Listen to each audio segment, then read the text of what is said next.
vamos a hablar sobre viajes, sobre el viaje interno y el viaje externo a lo largo de la Edad Media. En general, tenemos la idea que la Edad Media es una época donde la población no se mueve, pero la población se mueve y ese viaje tiene un doble sentido. Para charlar sobre esto nos acompaña Laura Carbó, que ha trabajado muchos de estos temas y a quien agradecemos enormemente que se haya prestado a acompañarnos. La agradecida soy yo, por supuesto. Un placer estar acá con ustedes. Nos vas a acompañar en este viaje, porque viajes hubo desde la antigüedad y los habrá muchísimo más después de la Edad Media. Pero nos vamos a centrar en estos tipos de viajes que el hombre va a realizar: el viaje diplomático, el viaje político, el viaje de guerra, el viaje económico, la peregrinación.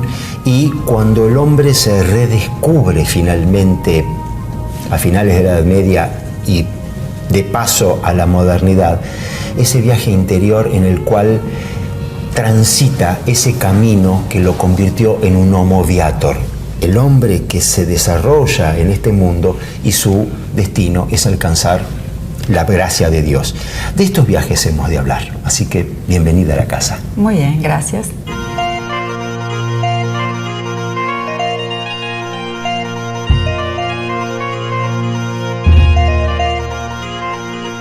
El hombre medieval es un hombre que sigue un camino físico, el del viajero que se desplaza de un lugar a otro, y sobre todo un camino simbólico, a través del cual concibe al mundo como un simple tránsito, como una mera vía para la morada definitiva al cielo.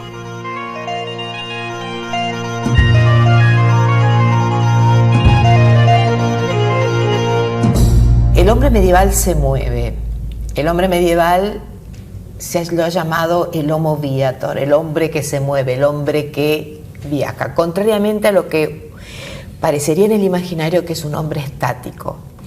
Pero este movimiento del hombre medieval no es solamente un movimiento, digamos, tiene una doble vertiente y que será la que trabajaremos. La vertiente del movimiento de un lugar a otro, pero también la vertiente interno. Es un hombre peregrino. ¿Por qué? Porque su vida tiene un fin que es la vida eterna. Por lo tanto, la vida de él es una vida de movimiento. Es un camino. Es un camino. Camino a Dios. Entonces, hace camino concreto, pero también es un camino.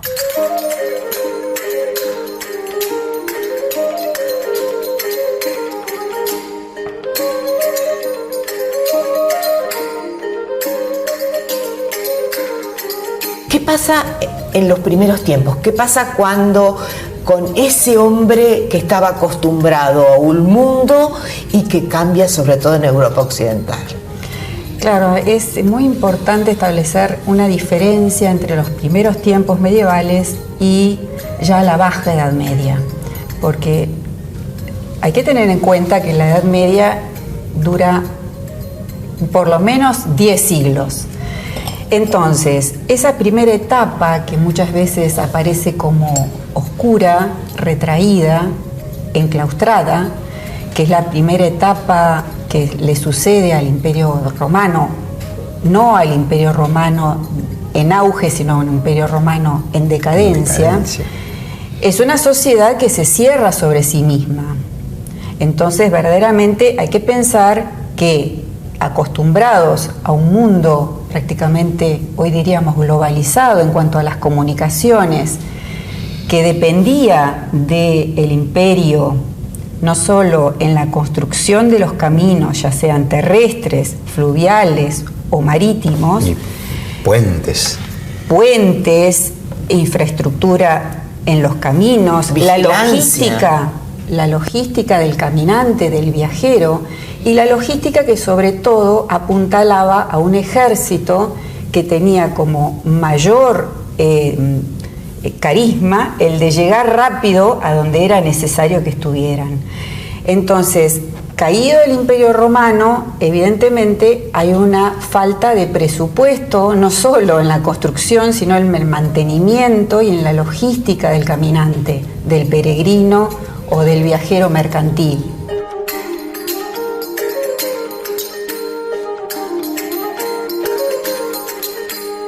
Entonces, tenemos que preguntarnos en estas primeras épocas medievales, ¿quiénes viajan? ¿Quiénes son los viajeros? Los viajeros son fundamentalmente aquel que puede pagarse una guardia armada que lo acompañe de punto a punto para poder garantizar su seguridad y la de los suyos, ¿no es cierto? Además tiene que existir una red de solidaridades en el viaje que lo reciba, lo aloje, le brinde comestibles, cuidados si había enfermedades, cambie las monturas, en fin, se necesitaba una serie de suministros que era necesario estipular de antemano. Por ello, en todo contrato feudal aparece la cláusula de quién va a recibir al señor, al viajero, al noble, al obispo, si éste se desplaza.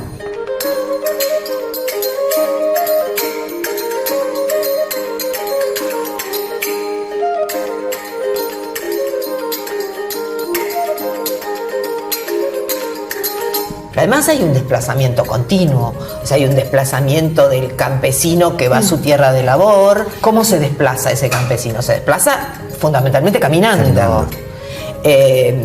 ¿Cuánto camina? Se dice que aproximadamente una jornada de caminata serían alrededor de unos 20 kilómetros, que se hace, digamos, a pie. Pero también está aquel que va y viene de su tierra de labor, que a veces no está cerca de su casa, sino también aquel que se desplaza más allá.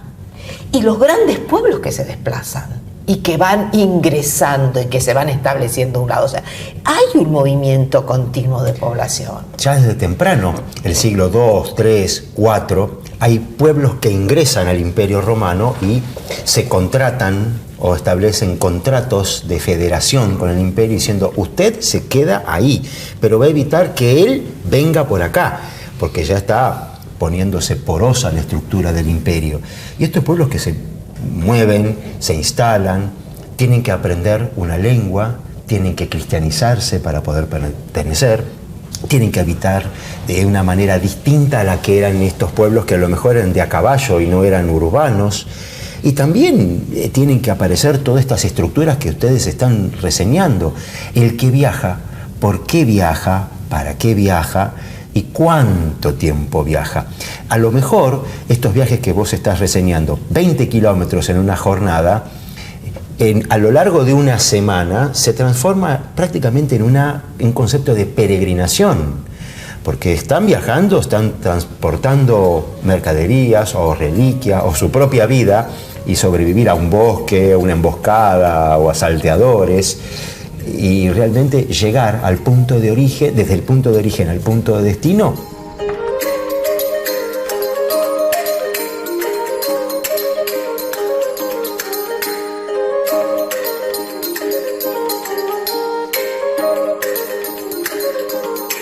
Sí que habría que dividir entre aquellos que tienen viajes de ida y vuelta, que sí, sería aquellos que tienen solamente viajes de ida y no vuelven, porque esto también lo vemos. Gente que se instala por distintas razones, desde que huye de la justicia a que, un problema ecológico, a que busque mejores condiciones de vida, de un lado a otro. Y a veces, ya hacia más adelante, nosotros lo vemos con el patronímico.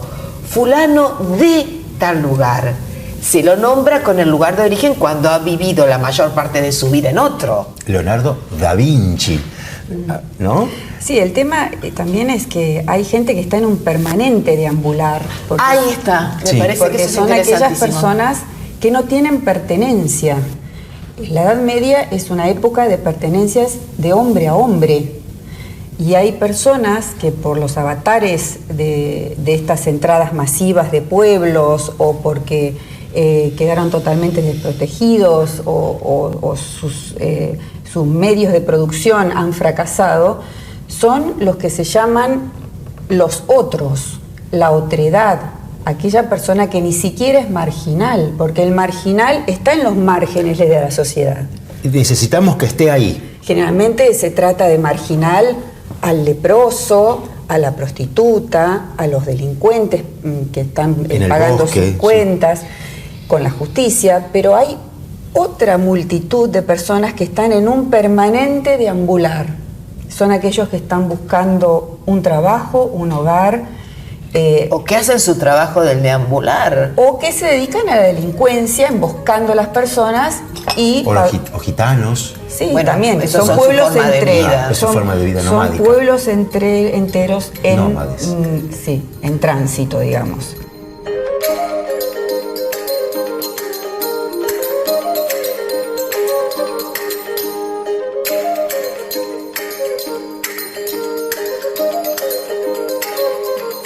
De allí es muy importante el tema de los hospitales, porque nosotros tenemos la idea del hospital como el lugar donde el enfermo va y cura su enfermedad. El hospital en la Edad Media es casi fundamentalmente un lugar de asilo y en un gran porcentaje para los viajeros. Es aquella persona que llega al hospital, tiene derecho a un plato de comida y una cama caliente durante un par de noches hasta que se rehabilita y puede seguir su viaje. De ahí viene hospitalidad, hospedaje. El hospes, que es en latín. Como, claro, hospitalidad como virtud y como mandato a lo largo de la Edad Media. Me parece que el hecho de tener, digamos, de tener un lugar, de poder llegar, de poder ser amparado, es algo que trasciende toda la Edad Media. Sí, son en las algunos lugares más, otros lugares menos, claro, obviamente, las famosas en época. Redes de solidaridad, que la Iglesia tuvo un papel fundamental durante toda la Edad Media. Y luego, con el despegue de Europa, ya cuando Europa se abre al mundo y se renuevan las rutas comerciales, comienza el flujo de saberes, de música, de cultura en general, el derecho, la escritura, la novela, en fin.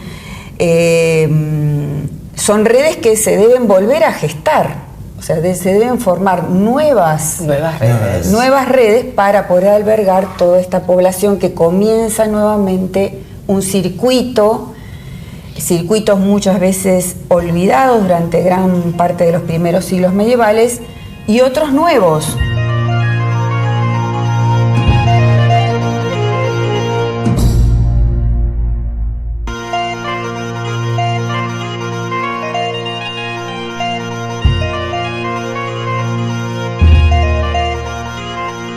En ese viaje que representaba la vida, ellos se distinguían entre el viajero, es decir, aquel que viaja, el que se mueve de un lugar a otro, y el peregrino, que etimológicamente es el forastero, el que anda por tierras ajenas, aquel que está fuera de los suyos, de su casa, de su patria.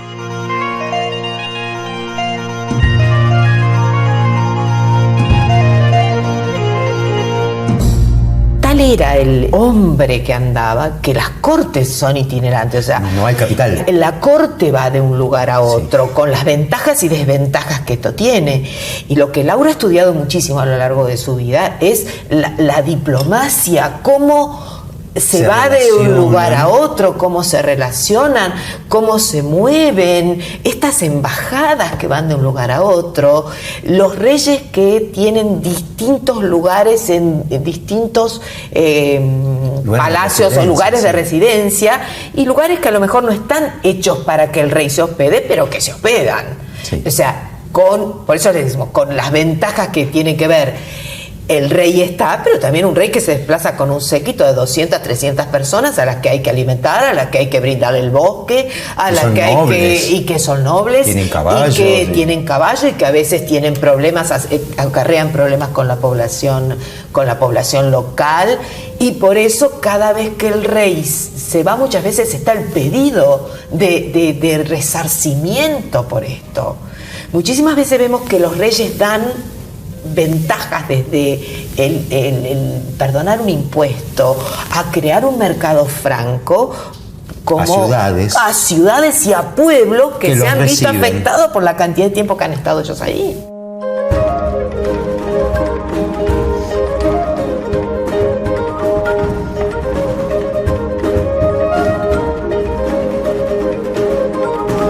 Hay que pensar que la Edad Media es una época de violencia generalizada, ¿no es cierto? Entonces, si lo miramos desde ese punto de vista, el viajero debe garantizar que va a llegar a destino, ¿no es cierto?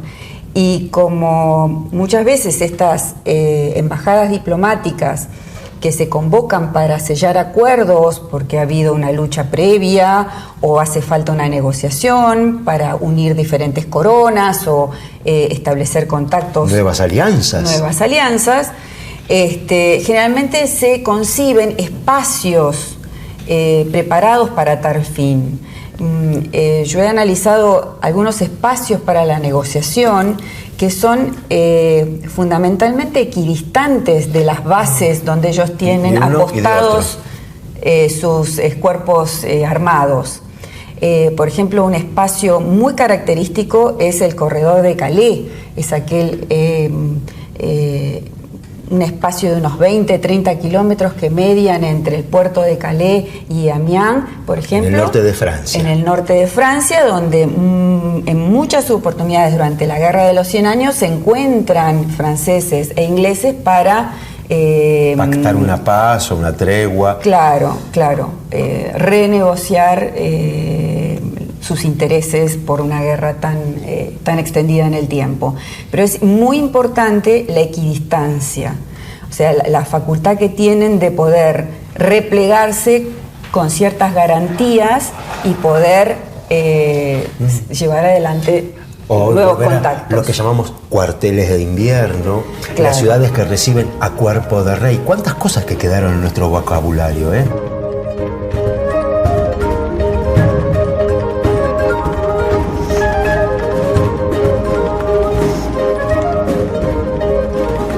Ojo que no solo en el mundo cristiano, sino en el mundo musulmán, esto se da y mucho. Claro. Uno de los 5 pilares del Islam es la ayuda para aquel que debe ir, aunque sea una vez en la vida, a la Meca. O sea, una de las grandes rutas peregrinatorias dentro de una de las religiones monoteístas más importantes de la Edad Media. Pero que además, digamos, estos movimientos peregrinatorios arrancan en la antigüedad y no son necesariamente productos No. Los griegos peregrinaban, los persas peregrinaban, los eteos, los egipcios, todos los pueblos han peregrinado, han viajado. Pero me parece que también tiene que ver con esta concepción de la vida, digamos, que hemos de alguna manera perdido, que es esta concepción de tránsito. Volvemos y hablamos de tránsito, viajes y locación y peregrinaciones.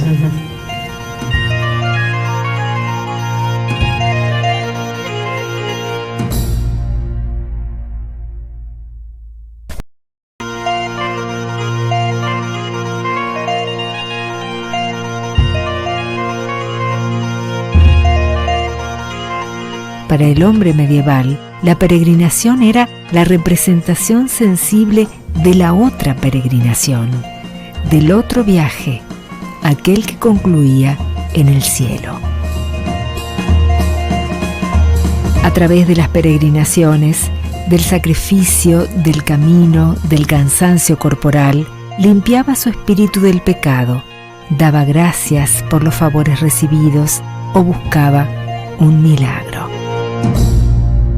Veníamos de hablar de viajes civiles, viajes religiosos, económicos, viajes diplomáticos, viajes para la guerra, pero muy posiblemente la Edad Media esté muy influenciada por esta cuestión de la peregrinación, ¿no es cierto? A visitar un lugar santo o una reliquia que puede proveer salvación, santidad o podríamos, cuando terminemos de hablar el programa de hoy, el viaje interior de la persona, ¿no es cierto?, que ha trascendido desde su punto de origen a la perfección personal porque estuvo, tocó, vio la reliquia.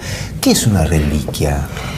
Bueno, la reliquia es fundamentalmente el cuerpo del santo.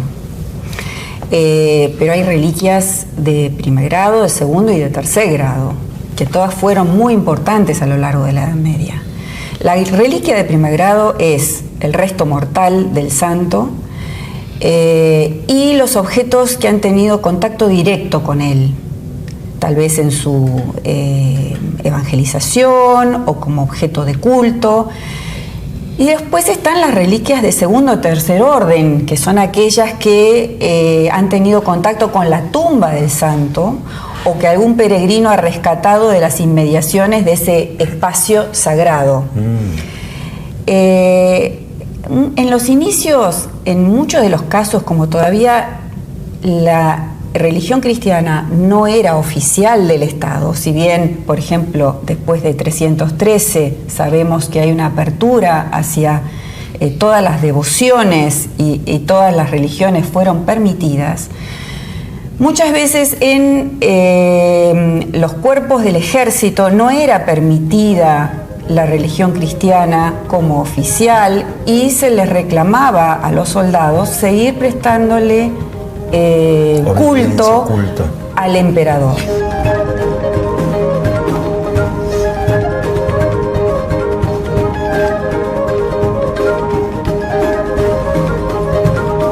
¿Cómo se conforma una reliquia? ¿Cómo se hace el culto a esas reliquias? Tenemos que tener en cuenta que hay una gran diferencia entre Occidente y Oriente con respecto a las reliquias.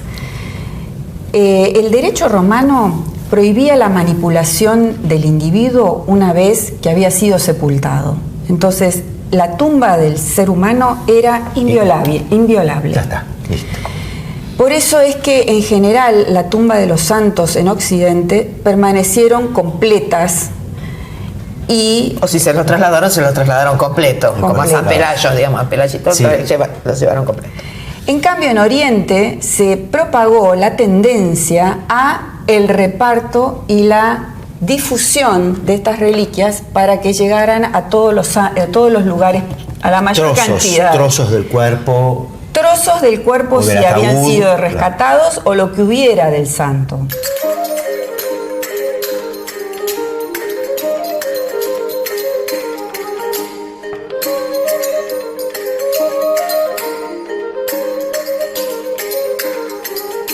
Por ejemplo, los 40 mártires de Sebaste, que son unos soldados romanos martirizados en el 320, por esta cuestión de que no se avinieron a realizar los cultos imperiales, fueron condenados a morir en la intemperie, en el frío armenio, y según algunas versiones, sumergidos en un lago congelado.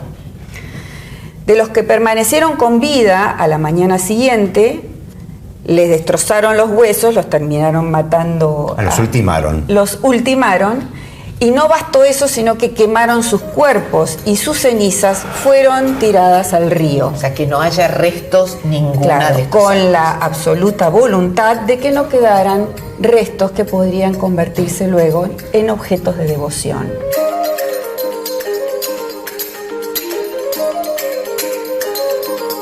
Versiones de cómo han sido los rescates de estas cenizas, ya sea del río que pasa por la ciudad de Sebaste.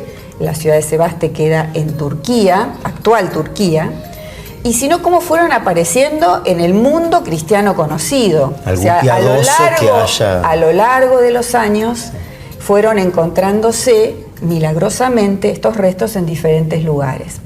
Lo que es interesante es que en estos primeros tiempos del cristianismo eran las familias, el culto privado, el culto de la casa, el que se llevaba restos de estos santitos que se pensaba que podían interceder aún mejor por la persona si estaban cerca, y más aún si uno se podía enterrar al momento próximo al santo. Pero ¿qué pasa? Estos cultos privados a veces tuvieron una gran difusión y muy pronto, ya sea de privado pasó a público. Muy pronto hubo una apropiación por parte ya sea de las autoridades eclesiásticas o políticas y eclesiásticas, como es en el caso de Bizancio, para realizar ellos, bajo su tutela y su coordinación, las fiestas del Santoral.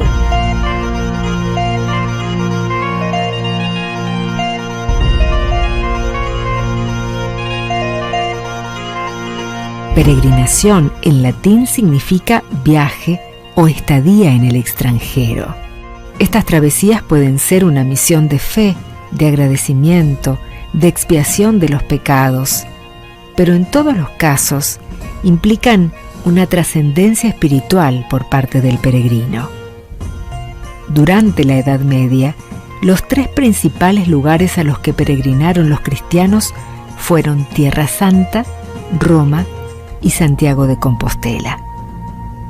Dentro del Camino de Santiago, en Conques, un pequeño pueblo de Francia, se halla el santuario de Saint Foy o Santa Fe, cuya abadía guarda importantes tesoros artísticos, arquitectónicos y devocionales. Fundada a principios del siglo XI por el abad Dadon, ligado a la corte del emperador Carlomagno, desde el inicio se integró a una de las rutas peregrinatorias hacia Galicia. En el siglo IV, una joven que pertenecía a una rica familia galorromana fue martirizada y decapitada a los 13 años. Se llamaba Fe. Sus reliquias luego fueron robadas y llevadas a Conques en el 866. Desde entonces, miles de peregrinos visitan el magnífico templo románico cuyo tímpano aún conserva restos de la pintura original y exhibe uno de los juicios finales más complejos, ricos y bellos de la Edad Media. Estructurado con jerarquías de personajes perfectamente delineados, Cristo Juez se impone a una numerosa concurrencia de más de 100 personajes, unos benéficos y plenos de la gracia, en tanto que otros, pecadores, son sometidos a torturas infernales y horribles tormentos. Desde la época carolingia se veneran en esta pequeña abadía cluniacense las reliquias de Fe, esta joven santa, promotora de la liberación de esclavos y de la cura de la ceguera.